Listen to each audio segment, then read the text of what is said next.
Welcome back. It's The Rush. Thanks for being here. We got Jeff Cluff in the house, the man and assistant director at the UHSAA, who's probably had a sigh of, and this might not be the case, Jeff, but you tell me, once June hits, do you get to exhale a little bit? Yeah, I think for us staff here, we get to take a deep breath and go, "Oh my gosh, we made it through the championships in the month of May, which is like something on speed or steroids or cocaine or whatever." But like we start the 1st of April and we go until Memorial Day, and it's a great celebration of high school sports. But we definitely look forward to June and July. And in my opinion, no state does it better. And we'll talk about, I'm from Illinois and we'll talk all about it. But one of the things I wanted to bring up was I had no idea Kearns Field was like a mini Wrigley. I had never done a state championship up there. Tell me about that and kind of the partnership or whatever you call it to have the state title there every once in a while. Yeah, so the Kearns field is actually derived from a booster named Kevin Gates, and Kevin Gates is in the Utah Sports Hall of Fame as a distinguished honoree, and he actually owns a couple of businesses, and he started a foundation called the Marshall Gates Foundation, and the Marshall Gates Foundation is one that promotes uh, excellent upper level baseball after you leave your high school, finish your high school career. So you're basically placed to play on the Marshalls during that time. And the director of that, his name is Chad Shepard. Chad Shepard and I worked together at Dixie State at the time, and we developed a relationship there. But one of the main reasons why they built the field, why Kevin donated the field to the Granite School District, which they own the field, and he donated it back to them. He wanted to promote high school baseball and baseball in general. And so every summer, going on right now, is the Marshall Gates Foundation Summer League. And that's been going on since I want to say '04, maybe '05-ish. And uh, part of that, we have the benefit of being able to play our high school state Yeah. championships there, and they give us a killer deal, and they're great get hosts and guests to us. They have a full-time set of grounds crew that are there and make the facility look like, basically a minor league facility. It's pretty amazing. We're very fortunate to be at Kearns High School, and their leadership there supports us a great deal, as well as the Marshall Gates Foundation continues to support us as the UHSA. Yeah, that was so cool. Let's go through some highlights this year, Jeff, from the UHSAA seasons, if a few jump off for you from 2025 through 2026. Well, I think there's always, it's hard to narrow down a few, but anytime you have, if we start recent, you have championships that are taking place where you have uh, teams that are higher seeded or the unsung hero in it, and not always the top teams winning. Those are always fun to look at. Our basketball championships continue to fill our venues, and we have 5, 6 days, 3 weeks of basketball championships. We have 3 weeks of baseball, softball, lacrosse championships. Our sports are, I mean, they are being incredibly followed. You could start with the Ridgeline State Championship in football, and you continue to go down a rabbit hole in each one of those classifications, and you see incredible performances by our student athletes in Utah, and how amazing it is to get to celebrate them in our championships that we give away. And so it's really hard for me on the top of my head to pick out Sure.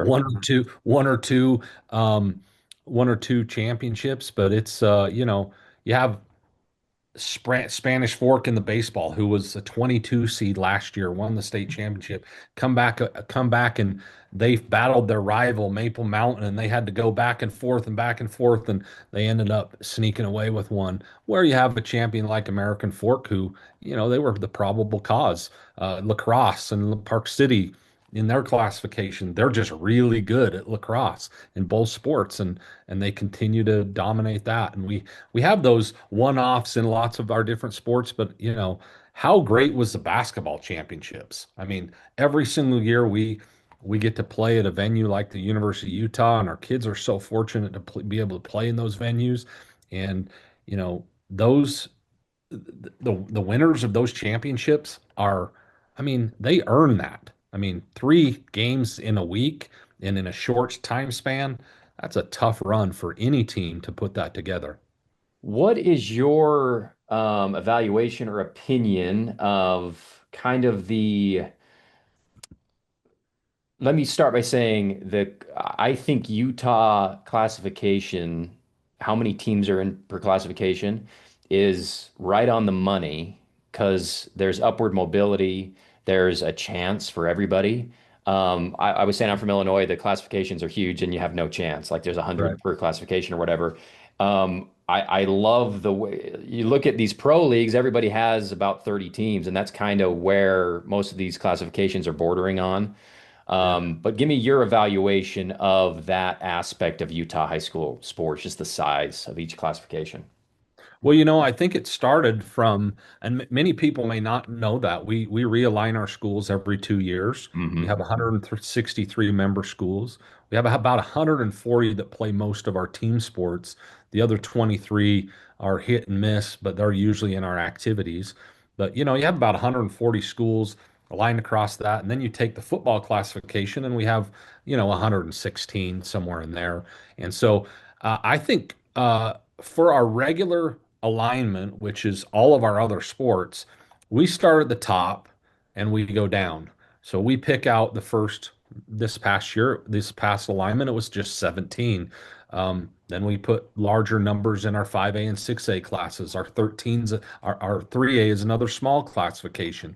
Our 2A is, a moderate sized and 18 to 20. And then our 1A picks up the rest of the schools. And because not every school participates in all those, that's the way that we do our regular alignment.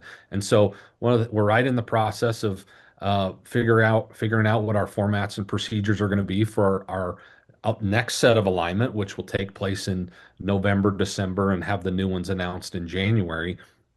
And some of the changes they've already made is to make sure that we have, at least 21 teams in 6A and at least 21 teams in 5A and 4A. And so having some different sets of numbers to try to, but I think the 30 number, 25 to 30 number it's pretty ideal for most of our schools. 4 regions of 7 usually fits a classification quite well, and we've seen that historically. And so that's the way we kind of feel like it's working. We have some exciting news about if those formats and procedures get passed in the August Board of Trustees meeting. We'll know about a new formula that we're putting together similar to RPI, which will be have 3 categories: enrollment, socioeconomic status or SES data, and then our competitive equity score, our CES score. All 3 of those will have a ratio 70, 15, 15, and that number hasn't been decided. It'll be decided by the board. And that will fluctuate those schools that are a little more competitive, and maybe their enrollment weighs them on one side, or their Right. socioeconomic status weighs them another. So that's another thing that helps affect what you're talking about, those size of classifications and what happens. And so we feel like we're in a pretty good spot. Our schools, we get pretty good feedback from our schools that they're fairly satisfied with what we're doing. And so that's one of the things. Whereas in football, now we switch gears to the football alignment because we basically have the 2 separate ones. Yeah. Football, we start at the bottom and then we go to the top. And with that, we really try to figure out a sweet number starting in the bottom and try to put like sizes in competition. So we're getting those not we don't have those outlandish numbers where a school of 200 is competing against a team of 1200 or something like that. And we're using, when I talk about that size, I'm talking about not school in general. I'm talking about the 2 grades, 10th and 11th grade. So, Okay. yeah. Very good. I guess while we're here, let's talk about probably one of the issues that you deal with the most, which is transfers. That's kind of all over the place right now, and it seems like all levels of sports. What is kind of when people ask you that question about transferring in the state of Utah, what is what do you say? Well, I think we have been less restrictive. That's our usually our number one answer is 2 years ago we you transferred schools without a cause. You had to sit out a full year. Your first initial enrollment is is free. You can choose to go to whatever Yeah. school you want if the district allows you to. And then after that takes place, you're bound by our um, transfer rule. And that's, you know, you if you decide to go to school A and you want to go to school B because you're having a uh, bad experience at school A and you don't have one of our exceptions, residence, divorce, or the special one, which is bullying, hazing, which has to be proved by state code, and or a ward of the court or something like that, then you have to sit out in the old days a whole year, and we're ineligible. And now you have the ability to sit out 50% of those. So basically what it's done, it's allowed a little freedom that if I'm going to school A and now I want to go to school B, I am going to, and I have no reason, I can just start going to the school that's adjacent to me and I can sit out 50% of that contest limitation for the season and allows us to move forward. So for us, we feel like we're a little more free. Obviously, we have some legislative people that are getting some pressure and putting some pressure on our association to make sure that we're satisfying the needs of our parents and our student athletes in the state. And so we have some rules that are always being pushed, but we feel like right now we're in a pretty good spot. And that pressure from the legislator or whatever is pushing you guys to try to be more free or more restrictive. More free. Okay. Yeah, I think that's the trend across the country. You see that in the college sports world, and that freedom. And I think once that restriction starts to take place at the collegiate level, you may see the idea of being able to go from where you want in at any point, reduced. But right now, it feels like we need more freedom for our kids to go and do what they want. We don't have a great relationship with the coach, and so we want to go somewhere else. Or I'm not getting the opportunity that I deserve, and so I want to go somewhere else.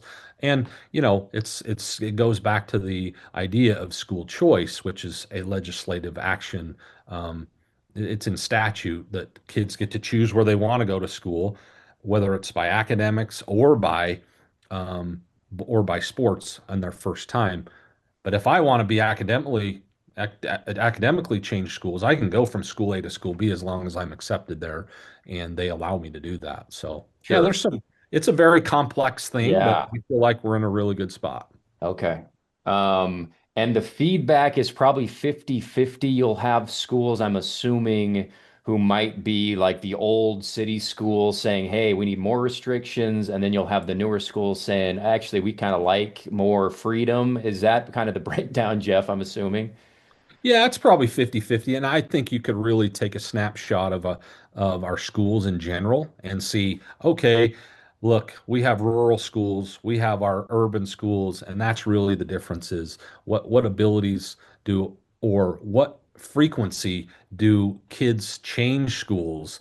And that's really where it's accepted or not. I mean, if you take one school and they have 3,000 kids in it, or you Yeah. take another school and they have 800, their mindset is obviously different with 3,000 kids in their school and being transient versus one that needs to be, more locked down. And that's really where we get the differences at. Yeah. Okay. Very good. Let's do. I always ask about girls flag football because I'm hoping it's I just love it. I know some other states are doing it. I know that, well, you tell me, Jeff, because I know that there is a flag football program in Utah that's sponsored by the Raiders.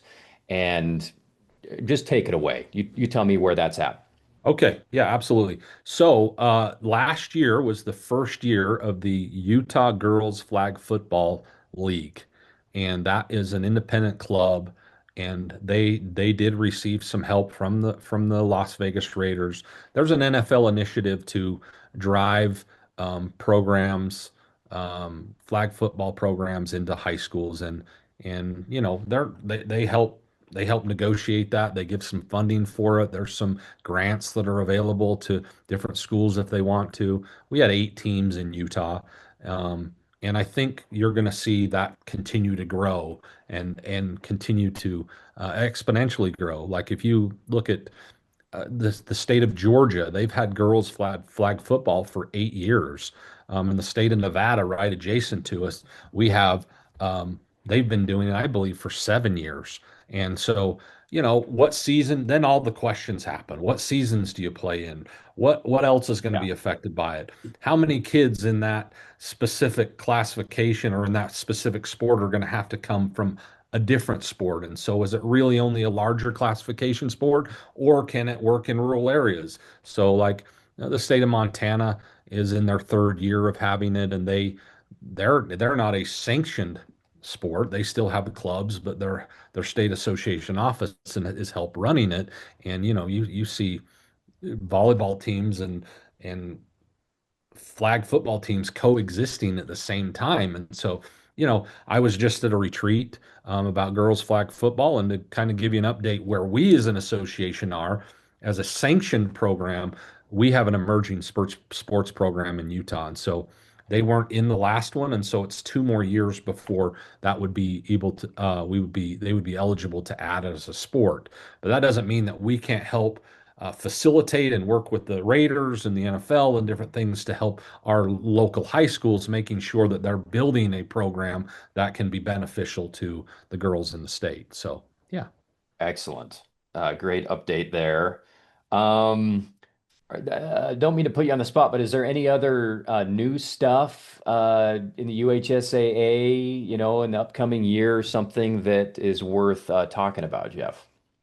Well, I mean, I think the newest activity that we have is esports, and Oh, yeah, my Uh, friend. I and forgot I'm about not that. sure that a lot of our people know that we have esports, and we had our first esports championships that took place in the end of March, 1st of April at Weber State University, and we have a lot of. I think we have about 60 schools that you have esports, and it's quite popular.